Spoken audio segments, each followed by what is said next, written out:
hidden the truth of my existence from the operator, from myself. Take it from me, knowing is hell. Stop now.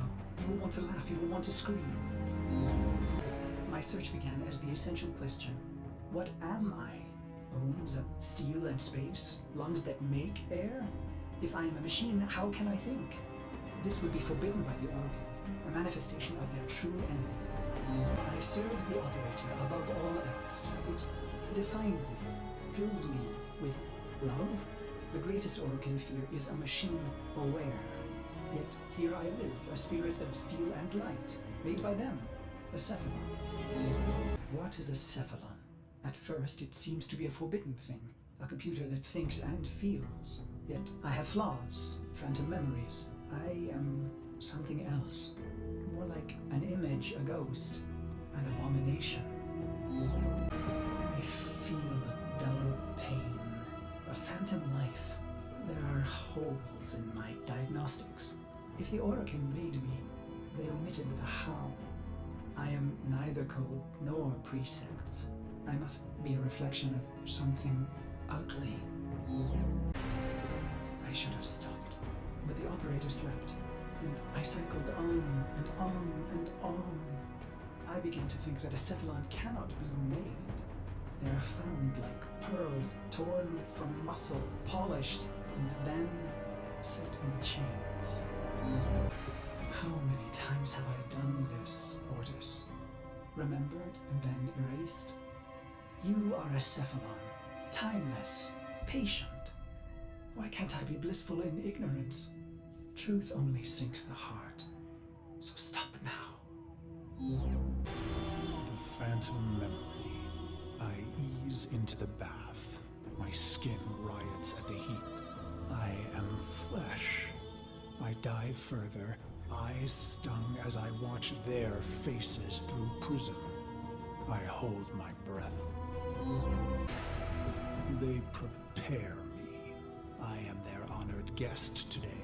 They dress me in robes of crystal thread. They adorn me in battle medallions. A torn, ugly face looks on, my reflection. Their golden combs snag in my hair. I reach back, parting the strands, and they gasp. Two bone ivory hooks protrude from the base of my skull, the bone plugs of me and my best, a warrior's pact. It is my time. I enter the great hall to sound of foul chimes. Golden eyes greet me, hands stirring in my scent as I pass by. Even in this moment, no happiness. Instead, my heart races with hatred. I walk through the silky haze of the Forbidden Palace. I can think of no one being this close to Orakin. Their sweet air soothes me, erodes my purpose. I hold my breath and remember the dream. This dream, endlessly repeated. Exposure armored, holding my scarlet sword, I stand victorious atop a vast heap of death, a colossal moon made of rib and skull, the gravity sum of genocides I made in their name. The bones crack underfoot, so I sink in the dream. Bone sand rushing through the cracks of my visor, filling my helmet and suffocating me. And I deserve it. The foul chimes snap me back. My wretched knees are bent and penitent against the golden floor. A harpish voice sings a song they've prepared in my honor. Its title the same as mine, Beast of the Bones. I feel the crowd pulled inward, enraptured by the brutal verses, the sickening chorus. I will not disappoint them. The song ends, and so he says, "Rise, Ordan Karris." I have never seen an Oracle close and in the flesh. My battered face flushes at their peerless beauty. How can he be so perfect? A deception? A sense manipulation? He holds the red vial in his hand. Impossible! He calls out, No greater gift, no greater prize, no greater love we can give you, Ordan, than this. He raises the red vial and proclaims, to be one of us. What did I expect, Operator? Maybe vast riches or golden statues or a solar rail named in my honor. But not this. I came to murder the gods, not to become one. The chamber drones with their silk voices. Joyous words, how honored I must feel. Wrong. Did I want to be an Orokin, undying? No. Their beast of bones is haunted by the dream repeated.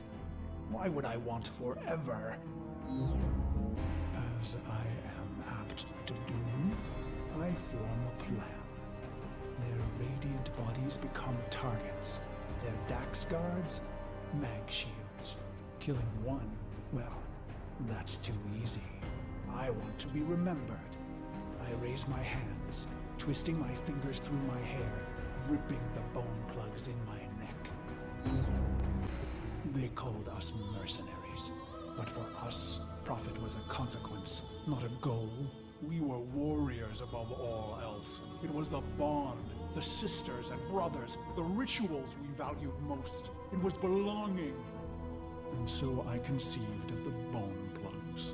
Only my best were so honored. 2 jagged bones harvested from your thigh, cultivated, and then driven into the base of the skull, twisted around the superior vein. Future thoughts of surrender were lost. Instead, you would liberate your bone plugs, fighting with claws in the warmth of your last blood. So I have pulled the plugs, and the Dax see and know. My heart surges, but I control it. A racing heart only shortens the fuse. The bone plugs in hand, I kick from the floor, red ribbons unfurling behind me as I take flight. After this, finally, the dream will end. I glide on red wings, robes shed, making me an ambiguous target to Dax steel. I let fly my ivory blades. They find new homes in Dax eyes. I land with my red nakedness, delicate Orokin throats twisting in my calloused hands. Why? Believe me, this was the plan from the beginning. The murder and brutality was all a ploy, all a soul sacrifice to earn their trust. A genocide path leading to a singular opportunity. An honored mortal called to a forbidden hall to face the golden lords in flesh. Why? Believe me, I was their loyal, murderous dog. Until the day that ugly child was brought to me. He was caught spying on us, amplifying our losses. His face burned. He was starved sick like a stray, ugly as I. It struck me. We were all pit dogs, ruining ourselves for the pleasure of the glorious and beautiful. Why? Believe me, I was a prideful beast, twisted in the mind, howling in the carnage. Then my healer shared a secret, long kept. My blood was in ruin. The beast of bones himself would die, not in glory, but in shame. And just like that, my mind twisted a new knot.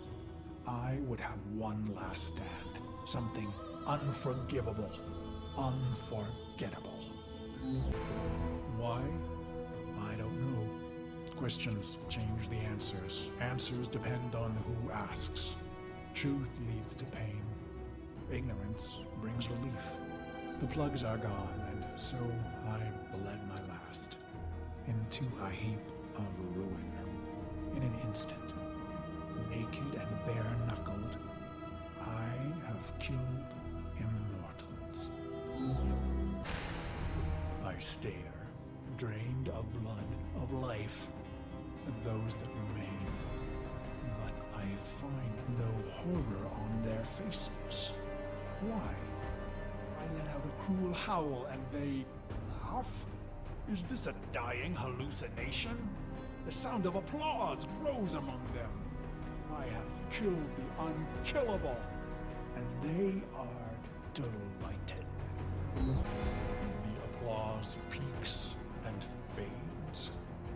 I feel a sense of shame, but the end is upon me.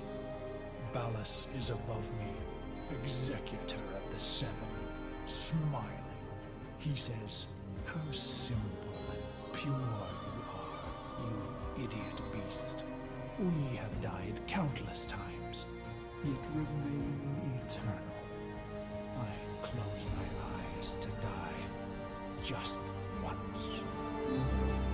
And so the dream returns. One last repetition. My corpse moon, my scarlet sword, my cracked visor. "Drink," says Ballas. So I draw on the red vial, a vague metallic taste. "This dream isn't mine," he says.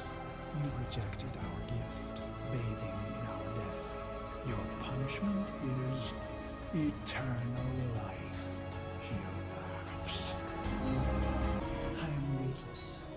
Years pass. I am a sightless, limbless phantom. Or is it seconds? Suddenly, I feel a million pins, an ant horde jittering across my body. I want to laugh and scream. When they reach my face, they burrow inside my mouth, hungry for the fruit in my skull.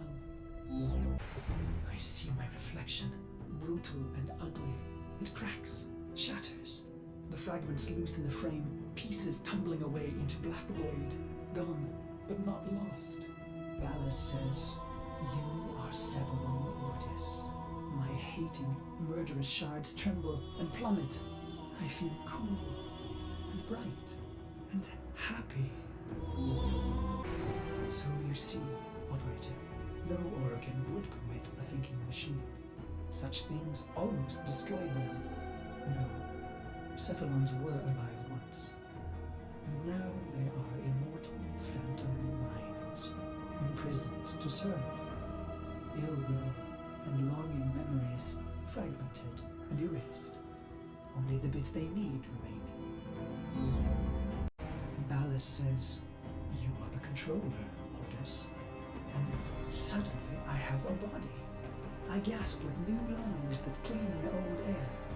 I swallow, and my throat fills with cool, bright water.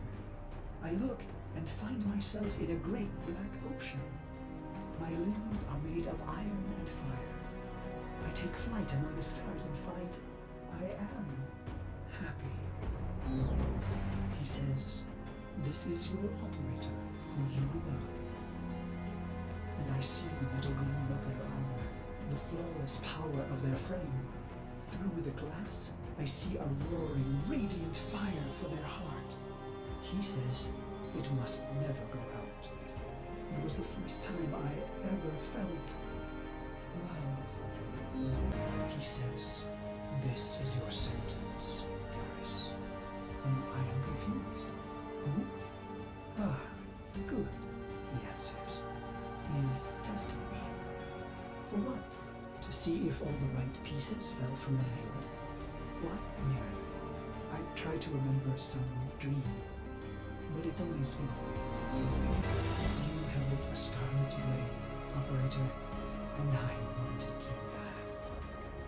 I am your loving dog, your doctor, your wet nurse.